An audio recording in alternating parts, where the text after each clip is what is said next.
2025년 크리스마스의 비극. 음악 비평가 김영대의 갑작스러운 별세. 그리고 12월 28일 공개된 충격적인 유언장 내용. 2025년 12월 24일 밤. 전 세계가 화이트 크리스마스의 낭만과 축제 분위기에 젖어있던 그 시각. 대한민국 음악계는 형언할 수 없는 슬픔에 잠겼다. 냉철한 분석력과 따뜻한 인문학적 시선으로 K-팝의 예술적 가치를 세계에 알렸던 독보적인 음악 비평가 김영도 씨가 크리스마스 이브 심야 그의 책상 위에는 탈고를 앞둔 원고와 평소 아끼던 LP 레코드가 여전히 회전하고 있었던 것으로 알려져 안타까움을 더했다. 향년 50세 자택에서 급성심정지로 우리 곁을 떠났다. 하지만 진짜 폭풍은 그가 떠난 지 나흘 뒤인 12월 28일 오전에 찾아왔다. 유족과 가까운 지인들만이 참석한 가운데 그의 아내 이송 씨가 떨리는 손으로 남편의 유언장을 공개했다. 삶과 예술 그리고 사랑에 대해 떨리는 손으로 써 내려간 한편의 처절하고도 아름다운 서사시였다. 그것은 단순한 재산 분할 명세서가 아니었다.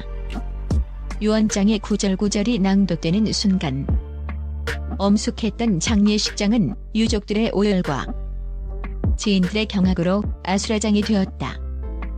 그가 남긴 60억 원대 자산의 향방과 그보다 더 묵직한 철학적 유산의 실체를 심층 분석한다. 일부 나의 처음이자 마지막 독자에게 서울 아파트와 눈물의 고백 유언장은 총 3부로 구성되어 있었으며 첫 번째 파트는 평생을 묵묵히 곁을 지켜준 아내 이송 씨를 향한 절절한 헌사였다. 김영대는 생전 대중 앞에서는 논리정연하고 날카로운 비평가였으나 아내 앞에서는 한없이 약하고 다정한 남편이었다. 그는 서울에 위치한 실거래가 약 21억 원 상당의 아파트를 아내 이송 씨에게 단독 상속했다. 그는 유언장에 내가 글을 쓰고 음악을 들으며 세상의 편견과 싸우는 동안 당신은 나의 유일한 안식처이자 내 모든 글의 첫 번째 독자였다. 이 집은 내가 당신에게 남길 수 있는 마지막 울타리이자 우리가 함께 꿈꿨던 세계의 중심이라고 적었다. 현장에 있던 관계자들에 따르면 이 구절이 읽히는 순간 이송 씨는 남편의 이름을 부르며 무너져 내렸고 지켜보는 이들의 가슴을 먹먹하게 했다.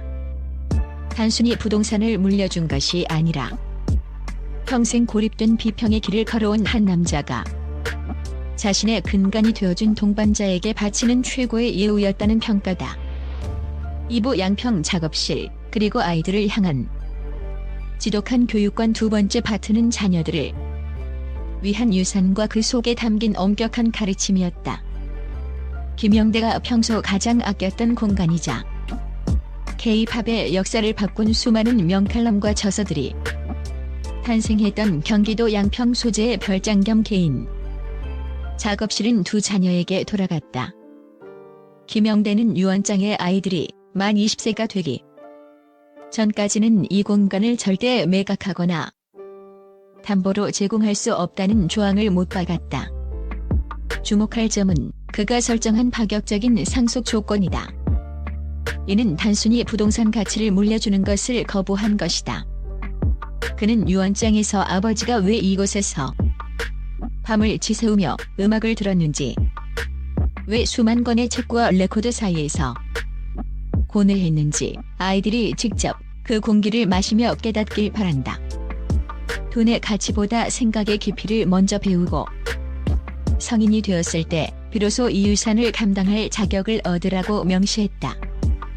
이는 빠른 성공만을 강요하는 현 시대의 자녀들이 느린 성찰의 힘을 갖기를 원했던 비평가 김영대의 지독하고도 깊은 사랑의 표현이었다.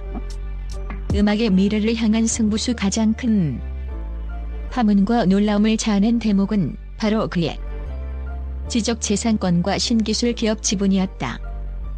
3부 멜로스 인코프와 31억 원의 반전. 김영대는 생전 출간한 수많은 베스트셀러에 저작권과 구독자 수백만을 보유한 유튜브 채널에 수익권을 가족에게 남겼다. 그러나 진정한 반전은 따로 있었다. 장례식장을 동요하게 만든 것은 그가 초기 투자자로 참여했던 음악 AI 스타트업인 멜로스 인코프의 지분이었다. 현재 가치로 약 31억 원에 달하는 이 지분은 그가 단순히 과거의 음악에만 머물지 않고 기술이 음악의 영혼을 어떻게 확장할 수 있을지 치열하게 고민해왔음을 증명한다. 하지만 그는 이 막대한 부를 개인의 영달로 끝내지 않았다. 그는 유언장의 마지막 장의 영대 아카이브라는 프로젝트의 출범을 명령했다. 향후 5년간 청소년들을 위한 음악, 인문학 교육과 독립 비평가 양성을 위해 자신의 유산 중 상당 부분을 환원하겠다는 구체적인 청사진이다. 음악 비평은 소수 전문가의 권력이 아니라 음악을 사랑하는 모든 청소년이 자신의 목소리를 낼 수 있는 권리가 되어야 한다는 그의 평소 신념이 실질적인 자금과 함께 유언장에 투영된 것이다. 마지막 당분의 이름을 서둘러 소비하지 마라. 속도에 저항한 비평가 유언장의 끝자락에는 아내 이송씨와 나눴던 마지막 대화의 메모가 기록되어 있었다. 그는 세상을 떠나기 며칠 전 자신의 운명을 예감한 듯 아내의 손을 꼭 잡고 간곡히 당부했다고 한다. 여보, 내가 떠난 뒤에 내 이름을 빌려 무언가를 서둘러 추진하지 마세요.